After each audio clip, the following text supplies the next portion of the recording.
முன்னாள் பாரத பிரதமர் பாரத ரத்னா அடல் பிஹாரி வாஜ்பாய் அவர்களின் நினைவு நாள் புதுச்சேரி அரசு சார்பாக அனுசரிக்கப்பட்டது. இதையொட்டி புதுச்சேரி குபேர் சாலை மேரி கட்டிட அரங்கில் அலங்கரித்து வைக்கப்பட்டிருந்த அவரது திருவுருவப் படத்திற்கு துணைநிலை ஆளுநர் கைலாஷ்நாதன், முதலமைச்சர் ரங்கசாமி, சட்டப்பேரவைத் தலைவர் செல்வம், உள்துறை அமைச்சர் நமச்சிவாயம், பொதுப்பணித்துறை அமைச்சர் லட்சுமி நாராயணன், அரசு கொறடா AKD ஆறுமுகம், சட்டமன்ற உறுப்பினர்கள் சாய் சரவணகுமார், பாஸ்கர் என்கின்ற தட்சிணாமூர்த்தி, ரமேஷ், லட்சுமிகாந்தன், செல்வம் ஆகியோர் மலர் தூவி மரியாதை செலுத்தினர்.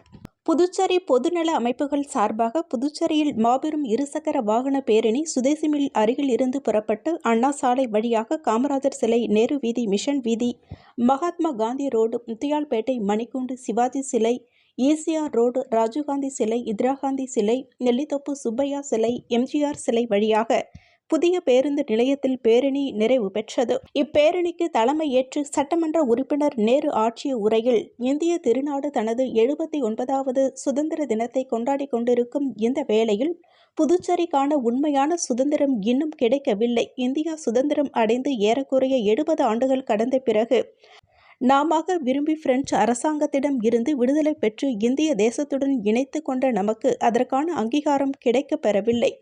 மாறாக மத்தியில் ஆண்ட அரசுகளும் தற்போது ஆளும் அரசும் நமக்கான சுதந்திரத்தை வழங்காமல் அவர்களின் புதிய சட்ட திட்டங்களுக்கு நம் புதுச்சேரி மாநிலத்தை ஒரு சோதனை கூடமாக மாற்றி அமைத்து கொண்டு புதிய திட்டங்களை செயல்படுத்தக்கூடிய இடமாக கொண்டு ஆட்சி நடத்துகின்றனர். புதுச்சேரி மக்கள் மீது உண்மையான அக்கறை இருந்தால் வரும் சட்டமன்ற தேர்தலுக்குள் பலகட்ட போராட்டங்களை நடத்தி மத்திய அரசை வலியுறுத்துவதுடன் மத்திய அரசின் இரு அவைகளிலும் உள்ள அவரவர் கட்சி MPக்களை பாராளுமன்றத்தில் குரல் கொடுக்க செய்து மக்களுக்கான உரிமையினை பெற்றுத்தர வேண்டும் என்று புதுச்சேரி பொதுநல அமைப்புகள் சார்பாக நடைபெறும் மாபெரும் இருசக்கர வாகன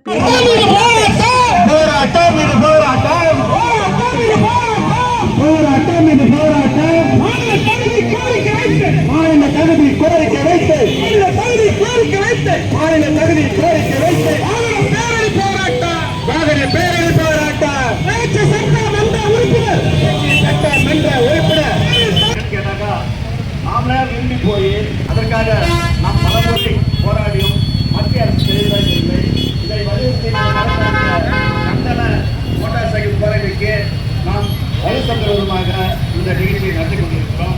குறிப்பாக சொல்ல போனால் ஆண்ட கட்சிகளும் ஆளுகின்ற கட்சிகளும் இதை பற்றி கவலைப்படாமல் மாநிலம் அந்த ஒரு அவர்கள் அறிக்கையப்பட்டுக் கொண்டிருக்கிறார். நாமவே மக்களாகவே இறைக்கு வந்து இந்த கண்டிப்பாக மத்திய அரசு நமக்கான உரிமை கொடுக்கும். அதை இவர்கள் கேலி கூத்தாக்கி கொண்டிருக்கிறார்கள்.